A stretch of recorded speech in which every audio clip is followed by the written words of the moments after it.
నమస్తే Telangana, welcome to T news. నీ కుమార్ దామెరా. ముందుగా హెడ్లైన్ చూద్దాం. కేఆర్ఎంపీకి కృష్ణా ప్రాజెక్టుల అప్పగింతపై సమరం. నల్గొండలో బీఆర్ఎస్ సభకు భారీ ఏర్పాట్లు. తెలంగాణకు తీవ్ర అన్యాయం చేసిన కాంగ్రెస్ సర్కార్.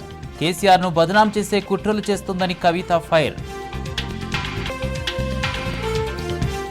బీహార్ సీఎం నితీష్ కుమార్ కు అసెంబ్లీలో బలపరీక్ష. కాసేపట్లో తేలనున్న బలాబలాల లెక్క. తమిళనాడు అసెంబ్లీ నుంచి గవర్నర్ వాకౌట్. జనగణమన పాడనందుకు నిరసన.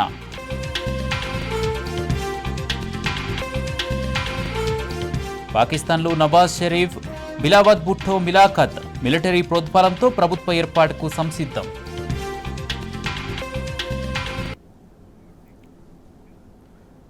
శాసనమండలిలో కవిత మాట్లాడుతున్నారు. లైవ్ చూద్దాం. పాన్ మసాలాల పేరుతో ఇతర రాష్ట్రాల్లోంచి దిగుమతి అయి అది అన్ని చోట్లకు కూడా వెళ్తూ ఉంటుంది. దాన్ని టైం టు టైం మనం చూస్తూ ఉన్నాం, కంట్రోల్ చేస్తున్నట్టు చెప్తూ ఉంటారు.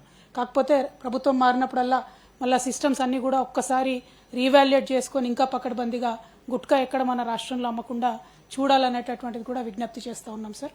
అన్ఫార్చునేట్లీ గంజాయి ఈరోజు మాత్రం తెలంగాణ గ్రామీణ ప్రాంతాల్లో కూడా చొరబడుతూ వస్తూ ఉన్నటువంటి దాఖలాలు కనబడుతూ ఉన్నాయి సార్. మా మహేష్ కుమార్ అన్న మేడ్ ఇన్ స్పీచ్ అన్న కంగ్రాచులేషన్స్.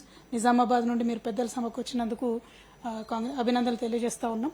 మరి నిజామాబాద్ లాంటి బార్డర్ ఏరియాస్లో, మహారాష్ట్ర నుంచి ఇన్ఫిల్ట్రేషన్ ఎక్కువ ఉండే ఏరియాస్లో కొద్దిగా పోలీసింగ్ స్పెసిఫిక్గా గంజాయి మీద చేయవలసిందిగా రిక్వెస్ట్ చేస్తూ ఉన్నాను సార్. బట్ ఓవరాల్గా మంచి చట్టం, ఇంత మంచి చట్టం తీసుకొచ్చినందుకు ప్రభుత్వానికి ప్రత్యేకంగా అభినందనలు తెలియజేస్తాం.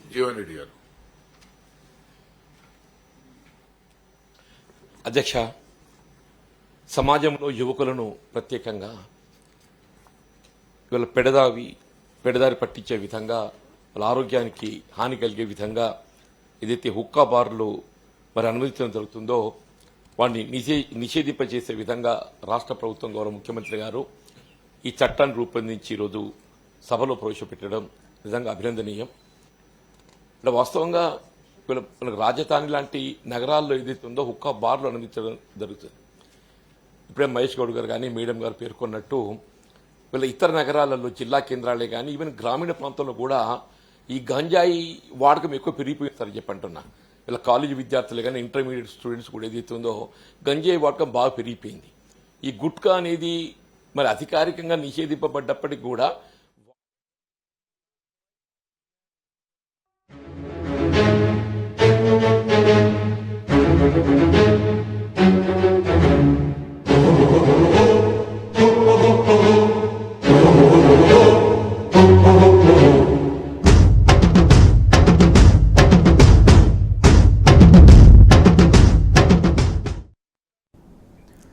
కేఆర్ఎంపీకి ప్రాజెక్టుల అప్పగింతను నిరసిస్తూ బీఆర్ఎస్ తలపెట్టిన చెలో నల్గొండ బహిరంగ సభకు చకచకా ఏర్పాట్లు జరుగుతున్నాయి. కృష్ణా జలాల పరిరక్షణ కోసం కేసీఆర్ చేపట్టబోయే పోరాటానికి అందరూ మద్దతు ఇవ్వాలని కోరారు. ముఖ్యంగా రైతులు పెద్ద సంఖ్యలో తరలి రావాలని బీఆర్ఎస్ నేతలు పిలుపునిచ్చారు.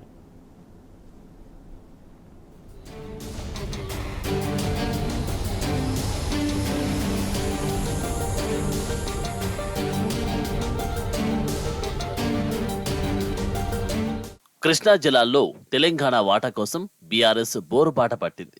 తెలంగాణ ప్రయోజనాలకై పోరాడుతున్న గులాబీ పార్టీకి ఊరువాడ మద్దతు తెలుపుతున్నది. మంగళవారం నల్గొండలో జరిగే బీఆర్ఎస్ శంఖారావం సభ కోసం సబ్బండ వర్గాలు ఎదురుచూస్తున్నారు. నల్గొండ జిల్లా సభ కోసం ముమ్మరంగా ఏర్పాట్లు సాగుతున్నాయి. శంఖారావానికి బీఆర్ఎస్ అధినేత కేసీఆర్ హాజరు కానున్నారు. మాజీ మంత్రి ఎమ్మెల్యే జగదీష్ రెడ్డి, ఎంపీ లింగయ్య యాదవ్, మాజీ ఎమ్మెల్యే భూపాల్ రెడ్డి ఏర్పాట్లు పర్యవేక్షిస్తున్నారు.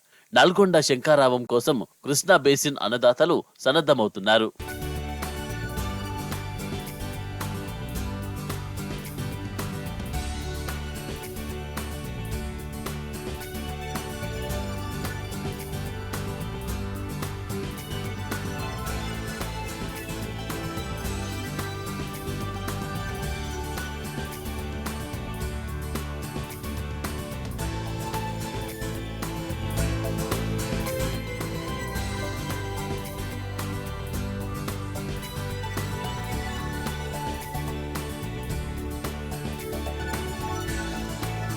నల్గొండలో బీఆర్ఎస్ తలపెట్టిన బహిరంగ సభను అడ్డుకుంటామన్న మంత్రి కోమటిరెడ్డి వెంకటరెడ్డికి మాజీ ఎమ్మెల్యేలు జీవన్ రెడ్డి, గాదరి కిషోర్ స్ట్రాంగ్ కౌంటర్ ఇచ్చారు.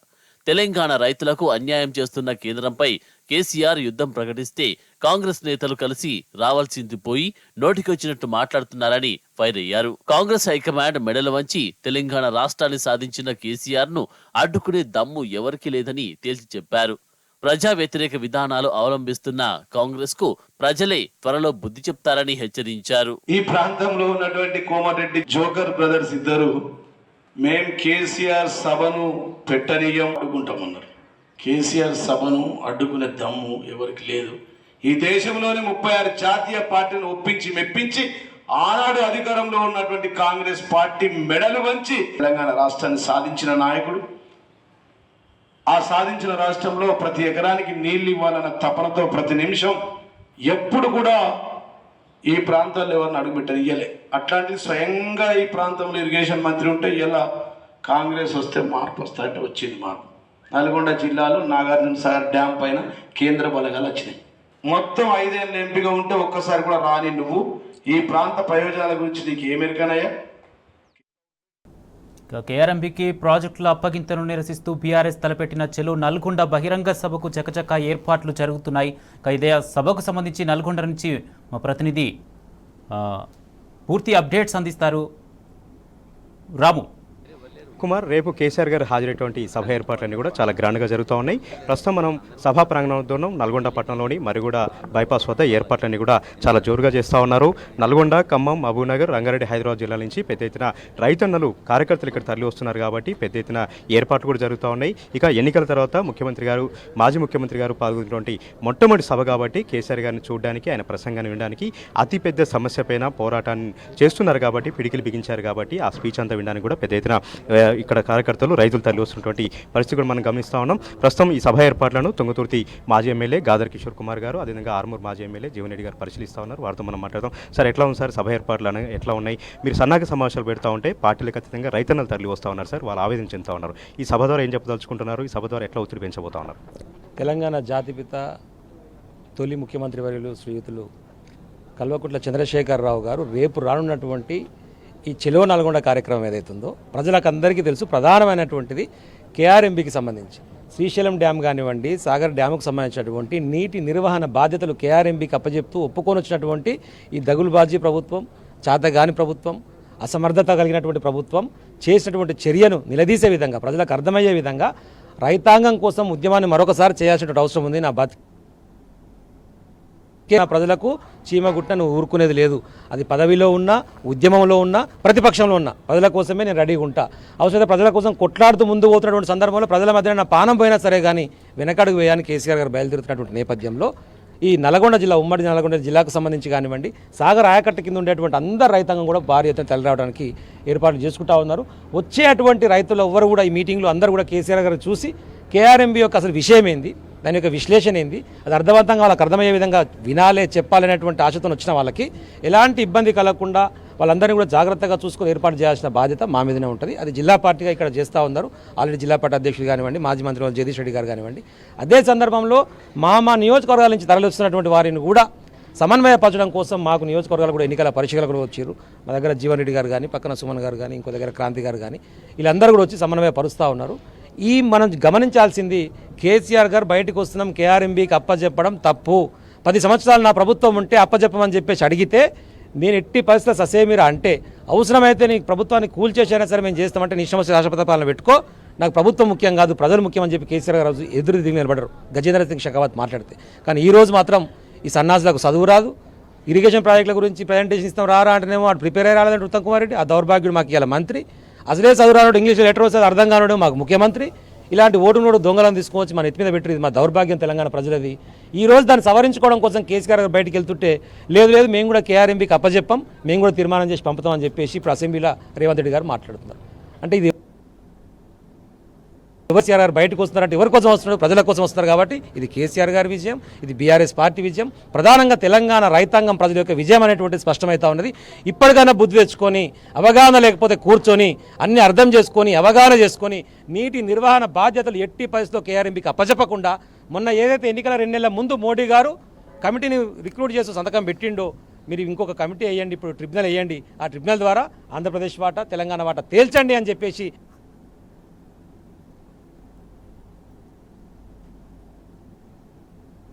కాళేశ్వరం కూడా విఫల ప్రయోగం చెప్తా ఉన్నారు. మీరేమో సాగరెడమ కాలువ నీళ్ళ గురించి అడుగుతుంటే రేపు మేడిగడ్డ తీసుకెళ్తాం, అక్కడంతా మీడియా ప్రతినిధులు తీసుకెళ్తామండి. ఇది ఎట్లా స్టంట్గా చూడండి. కాళేశ్వరం ప్రాజెక్టు కట్టడం ద్వారానే మిగతా వాళ్ళందరూ అవసరం లేదు. నేను చెప్తున్నా, నా నియోజకవర్గం తుంగతుర్తిలో 1,00,000 ఎకరాలకు నీళ్ళు వచ్చినాయి. వాస్తవమే, ఎస్ఆర్ఎస్పి కాలువలు మా దగ్గర దొవ్విర్రు, వీరి దగ్గర నుంచి మాకు రావాలి, పోచంపాడు దగ్గర నుంచి మాకు రావాలి, జీవన్ రెడ్డి గారి దగ్గర నుంచి. కానీ ఏ ఒక్కనాడు కూడా అందులో నీళ్లు రాలేదు. కానీ మీరు ఏం చూపించుకున్నారు, ఎస్ఆర్ఎస్పి 2వ ఫేజ్ కింద ఆయకట్టు తుంగతుర్తి నియోజకవర్గంలో 95,000 రాసుకున్నావు, కానీ ఒక్కనాడు నీళ్ళు ఇవ్వలే. కానీ కేసీఆర్ గారు వచ్చి కాళేశ్వరం తీసుకొని వచ్చి లిఫ్ట్ల ద్వారా తీసుకొని వచ్చి దాన్ని మిడ్ మానేరు కనెక్ట్ చేసి ఈరోజు మాకు నీళ్ళు ఇస్తే 1,00,000 ఎకరాలకు నీళ్ళు వచ్చినాయి. ఆయన ఏమంటుండు, గతంలో మేము 95,000 ఎకరాలకు ఇచ్చినా కదా అంటున్నారు. అరే పిచ్చేవాడానికి తెలివి లేకపోతే మాట్లాడకు, 95,000 ఎకరాలకు ఒక్కనాడు నువ్వు నీళ్ళు ఇవ్వలేదు, ఇలా మేము 1,00,000 ఎకరాలకు ఇచ్చినాము అని మన వాదన. వాడేమంటాడు, 95,000 మేము గతంలో ఇచ్చినా, నువ్వు 5,000కి ఎక్కించినామని వాడంటాడు. ఈ చదువురాని వాళ్ళతో ఏం వాదిస్తాం? మనకు అవగాహన ఉంటే ఆలోచన ఉంటే చెప్పొచ్చు. కాబట్టి ఫస్ట్ చేసింది ఏంటంటే ఆయకట్టు స్థిరీకరణ. ఆయకట్టు స్థిరీకరణ జరిగింది కాబట్టి 2,00,000 టన్నుల నుంచి తుంగతుర్తి నియోజకవర్గంలో 10,00,000 టన్నులకు ప్యాడీ పెరిగింది. ఇప్పుడు అంతమంది ఎందుకు రాలేదు? 12 నెలలు కనుకుంటే 9 నెలలు కాలువలో నీళ్ళు ఇచ్చినాం మేము. ఇప్పుడు నువ్వు ఇస్తున్నావా? పొదంపా కాలువ మీదకి నీళ్ళు వస్తున్నావు చూద్దాంపా. వారబందని పెట్టి వారం రోజులు ఇస్తే వారం రోజులు బంద్ చేస్తామంటాడు. జనాలు మధ్యలోకి వస్తే కనుక చెప్పుతూనే కొడతారు, వాళ్ళకి బుద్ధి రావట్లేదు. ఇంకా ఒకసారి రైతు బంధు విషయంలో కానీ, నీళ్ళ విషయంలో కానీ, కరెంటు విషయంలో కానీ రోడ్డు మీదకి వస్తే సార్ రేవంత్ రెడ్డి అంటూ ఇప్పటిదాకా హైదరాబాద్ దాటిపోవాలని అర్థమైతే లేదు. హైదరాబాద్లో ఉన్నాడు, పోతే ఒకసారి ఢిల్లీకి పోయొచ్చిండు, ఎందుకంటే ప్రతి దానికి పోవాలి కదా, ఉత్సవాలని ఢిల్లీకి పోవాలి. దావోస్ పోయొచ్చిండు, కథం ఇయ్యాటి వరకు హైదరాబాద్ నగరం దాటి బయట ఊరికి పోలేవాడు. ఊళ్ళకి వస్తే తెలుస్తుంది తన్ని తరిమేస్తారని. రాజకీయంగా ఇక్కడ వచ్చే అటువంటి ప్రజల యొక్క విశ్వాసాన్ని చూరగొని కేసీఆర్ గారు మళ్ళొకసారి ఉద్యమాన్ని మొదలుపెట్టినటువంటి దాన్ని ఏదో డైవర్ట్ చేస్తామనేటువంటి అపోహలో భాగంగా ప్రయత్నం చేస్తారు. ప్రజలకు తెలుసు ఏం చేయాలనో, దాన్ని కూడా పట్టించుకునే పరిస్థితి లేదు. కోమటిరెడ్డి గారు అంటున్నారు, సార్ కుర్చీ చేసుకొని నిరసన తెలుపుతాం, వెరైటీ నిరసన అంటా ఉన్నాడు, రానివ్వమంటా ఉన్నారు, ఇక్కడే స్వారీ చెప్పి రావాలనుకుంటున్నారు. ఎందుకు సార్ ఈ వ్యాఖ్యలను కూడా ఎట్లా చూడాలి? కోమటిరెడ్డి గారికి వాస్తవానికి కళ్ళు దాగిన కోతి టైప్ అది. పొద్దుగాల 11 గంటలకే లాగులు చవసుకొని తిరుగుతుండే ఎన్నికల సమయంలో. మరి అది తెలుసో లేదో ప్రజలకు, సరే ఎందుకో పొరపాటు, అది ఏం జరిగిందో ఎట్లా జరిగిందో కానీ సరే అదృష్టం గెలిచాడు. నువ్వు గతంలో మంత్రి ఉండి ఉద్యమం కోసం నేను నిరాహార దీక్ష చేసిన రోజు నీ కాంట్రాక్ట్ల బిల్లుల కోసం ఆ రోజు చేసినటువంటి ప్రయత్నం అందరికీ తెలుసు. అయినా నువ్వు దొంగమని తెలిసినా తెలంగాణ మాట ఎత్తుకొని దొంగ పని చేస్తున్న వీడిని అమ్మ వీని ఎట్లా వదిలిపెట్టుకోవాలని చెప్పి మేము అందరం వచ్చి సపోర్ట్ చేసేవాళ్ళమే. ఇవాళ కేసీఆర్ గారు చేసినటువంటి అభివృద్ధి 1,500 కోట్లు నల్గొండ పట్టణంలో, 20 సంవత్సరాలు నువ్వు ఎమ్మెల్యే ఉండి ఏం చేసినావు ఒక్కటి చూపి అంటున్నా. భూపాలరెడ్డి అంటాడు ఒకసారి ఎమ్మెల్యే అయితే కేసీఆర్ గారు మాట ఇచ్చిపోతే నేను దత్తత తీసుకుంటాను, 1,500 కోట్లు ఇచ్చిండు. ఇప్పుడు నువ్వు చేసింది ఏందో చెప్పు. కనీసం డెడికేటెడ్గా ఉండేటువంటి నల్గొండ పట్టణానికి ఒక సబ్ స్టేషన్ కూడా లేదు, కరెంటు పోతే మాట్లాడే దిక్కు లేదు. వాడు 20 ఏళ్ళు ఎమ్మెల్యేగా ఉంటే ఇవాళ ఆయన కేసీఆర్ క్షమాపణ చెప్పి రావాలి. దేనికి క్షమాపణ చెప్పి రావాలి? నీళ్ళు ఇచ్చినందుక, కరెంట్ ఇచ్చినందుక, పెన్షన్లు ఇచ్చినందుక, బతుకులు బాగుపరిచినందుక. కాబట్టి ప్రజలు స్పష్టంగా చూస్తున్నారు. నువ్వు ఇష్టం వచ్చినట్టు మాట్లాడతా అంటే కొడుక నాలుక చీరుతారు. ఇష్టం వచ్చిన కాకతీయ తోరణం చార్మినార్ తొలగించడాన్ని యావత్ తెలంగాణ ప్రజలు వ్యతిరేకిస్తున్నారని ఎమ్మెల్యేలు దాస్యం వినయ్ భాస్కర్, ఆరూరి రమేష్ అన్నారు. కొత్త ప్రభుత్వం ఏర్పాటైన నాటి నుంచి తెలంగాణ చరిత్ర రూపుమాపే కుట్ర జరుగుతుందని మండిపడ్డారు. ఇటు కృష్ణానదిపై ఉన్న నీటి ప్రాజెక్టులను కేఆర్ఎంపీకి దారాదత్తం చేయడం దుర్మార్గమని, కాంగ్రెస్ సర్కారు తెలంగాణ వ్యతిరేక విధానాలు మానుకోవాలని సూచించారు. అధికారికంగా ఉన్నటువంటి చిహ్నాలను తొలగించాలని ప్రకటించడం, అదే కాకుండా క్యాబినెట్లో కూడా దీన్ని చర్చించి దీన్ని తొలగించాలన్నటువంటి ప్రకటన చూసి యావత్ తెలంగాణ ప్రజానీకమంతా కూడా ఆందోళన చెందుతున్నది. ప్రత్యేకించి పోరుగల్లు లాంటి ఓరుగల్లో ఉన్నటువంటి కళాకారులు, శిల్పులు, మేధావులు, చరిత్రకారులు అందరూ కూడా పెద్ద ఎత్తున ఆందోళన చెందుతున్నారు. ఈ సందర్భంగా వీరి పక్షాన ఒక బాధ్యత పార్టీ ప్రతినిధిగా రేవంత్ రెడ్డి గారు వారి మంత్రివర్గ సహచరులు తీసుకున్నటువంటి నిర్ణయాన్ని వెంటనే విరమించుకోవాలని చెప్పి ఈ సందర్భంగా మేము డిమాండ్ చేస్తున్నాం. ఈ తెలంగాణ చరిత్రను రూపుమాపే కుట్ర ముఖ్యమంత్రి రేవంత్ రెడ్డి గారు వారి సహచరులు చేస్తుంటే ఊకునే ప్రసక్తి లేదు. ఓరుగల్లు అంటేనే పోరుగల్లు. ఒకవేళ ఈ నిర్ణయాన్ని కనుక మీరు విరమించుకోకుంటే పోరుగల్లు నుంచి మరో పోరాటానికి శ్రీకారం చుడతామని కూడా ఈ సందర్భంగా తెలియజేస్తున్నాం. ప్రభుత్వంలో ప్రజలు ఎన్నుకున్నారు, వాళ్ళు ఇచ్చిన హామీలను పూర్తి చేయాలి. అవి పక్కకు పెట్టి ఇవాళ కళాతోరణం మారుస్తాం, దానిలో ఉన్నటువంటి చీనం ఉన్నటువంటి చార్మినార్ మారుస్తాం. ఇదేమన్నా అర్థం లేనటువంటి పని తప్ప వేరే పని కాదు ఇది. కాబట్టి వాళ్ళు ఆలోచన చేసేటప్పుడు ప్రభుత్వం ఇచ్చిన హామీలు ఏంటి వాటిని పక్కదగా పట్టించడం కోసం, వాటిని డైవర్ట్ చేయడం కోసం చేసేటువంటి ప్రక్రియ మాత్రమే. ఈరోజు తెచ్చుకున్న తెలంగాణలో నీళ్ల కోసం ప్రాజెక్టులు నిర్మాణం చేస్తే ఆ నీటిని తెలంగాణ రాష్ట్రంలోని 1 కోటి ఎకరాలు మాగాణి చేస్తే ఆ నీళ్లపైన రాద్ధాంతం చేసి రాజకీయం చేసే పరిస్థితి కనపడుతుంది. దానికి తోడుగా మరి ఈరోజు కృష్ణా నీటి పరివారాన్ని మరి కేంద్రానికి అప్పజెప్పే ప్రయత్నం స్పష్టంగా కనిపిస్తుంది.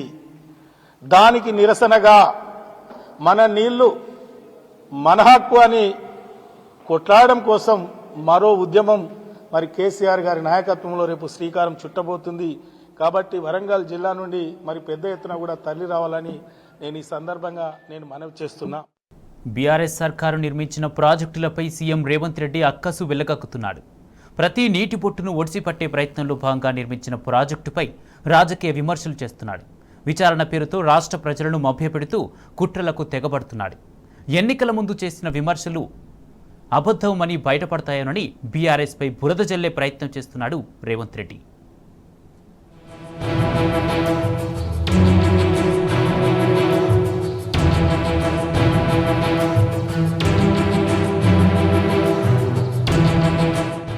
కేసీఆర్ సర్కార్ ఎంతో ప్రతిష్టాత్మకంగా నిర్మించిన కాళేశ్వరం ప్రాజెక్టును బదనాం చేయడమే లక్ష్యంగా రాష్ట్ర ప్రభుత్వం ముందుకు పోతున్నట్టు కనిపిస్తున్నది.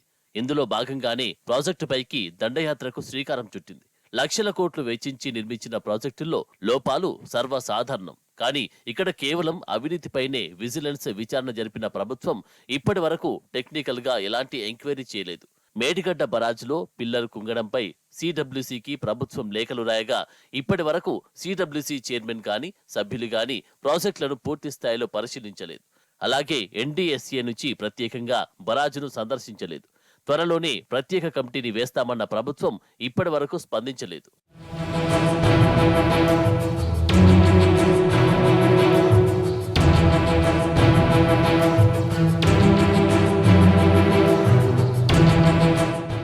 పిల్లర్లు ఎందుకు కుంగాయి, నిర్మాణ లోపమా, నేచర్ ఎఫెక్టా, కారకులు ఎవరు అనే విషయంపై టెక్నికల్ గా ఎలాంటి విచారణ జరగలేదు. కేవలం ప్రాథమిక విచారణ ఆధారంగానే ప్రాజెక్టుపై రాజకీయం చేస్తూ దీన్ని పక్కన పెట్టే కుట్రలకు ప్రభుత్వం తెరలేపింది. కృష్ణా నదిపై నిర్మించిన నీటిపారుదల ప్రాజెక్టులు, సంబంధిత ఇతర వ్యవస్థలను రాష్ట్ర ప్రభుత్వం కృష్ణానది యాజమాన్య బోర్డుకు అప్పగించడాన్ని వ్యతిరేకిస్తూ బీఆర్ఎస్ ఈ నెల 13న నల్గొండలో భారీ బహిరంగ సభకు పిలుపునిచ్చింది. దీంతో ప్రభుత్వం అదే రోజు కాళేశ్వరంపై దండయాత్రకు పూనుకున్నది. విచారణకు ప్రత్యేక కమిటీ వేస్తామని ప్రకటించి విజిలెన్స్ విచారణతో కాలం గడుపుతున్నారు. అయినా మళ్లీ కావాలనే సీఎం రేవంత్ మేడిగడ్డకు తన మంత్రివర్గాన్ని, ఎమ్మెల్యేలు, రాష్ట్ర అధికార యంత్రాంగంతో దండయాత్రకు వస్తున్నారు. దీనిని బట్టి బరాజులపై రాజకీయ కుట్రలు ఏ మేరకు జరుగుతున్నాయో తెలుస్తుంది.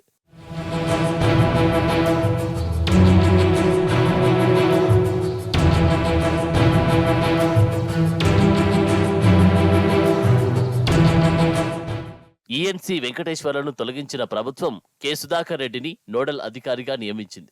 కాళేశ్వరం ప్రాజెక్టు నిర్మాణ సమయంలో సుధాకర్ రెడ్డి కీలకంగా వ్యవహరించారని, మేడిగడ్డ బరాజ్ నిర్మాణంలోనూ ఆయన పాత్ర ఉన్నదని, అయినా అతడికి మళ్లీ నోడల్ అధికారిగా బాధ్యతలు ఎలా అప్పగించారనే విమర్శలు వ్యక్తమవుతున్నాయి. రెడ్డి సామాజిక వర్గానికి చెందడం వల్లే ఆ పగ్గాలు అప్పగించారనే ఆరోపణలు వినిపిస్తున్నాయి. ఇటీవల నీటిపారుదల శాఖ మంత్రి ఉత్తమ్ కుమార్ రెడ్డి, ఇతర మంత్రులు, ఎమ్మెల్యేలు మేడిగడ్డను సందర్శించగా ఈఎన్సీ మురళీధర్ ప్రాజెక్టుపై పవర్ పాయింట్ ప్రజెంటేషన్ ఇచ్చారు. ప్రాజెక్టు పరిస్థితిని పూర్తి స్థాయిలో వివరించారు. దీంతో సంతృప్తి చెందని మంత్రులు ప్రత్యేక పవర్ పాయింట్ ప్రజెంటేషన్ ఇప్పించేందుకు ఏర్పాట్లు చేస్తున్నట్టు తెలిసింది. ఇందుకోసం ప్రత్యేకంగా స్క్రీన్తో పాటు అన్ని ఏర్పాట్లు చేస్తున్నట్టు సమాచారం.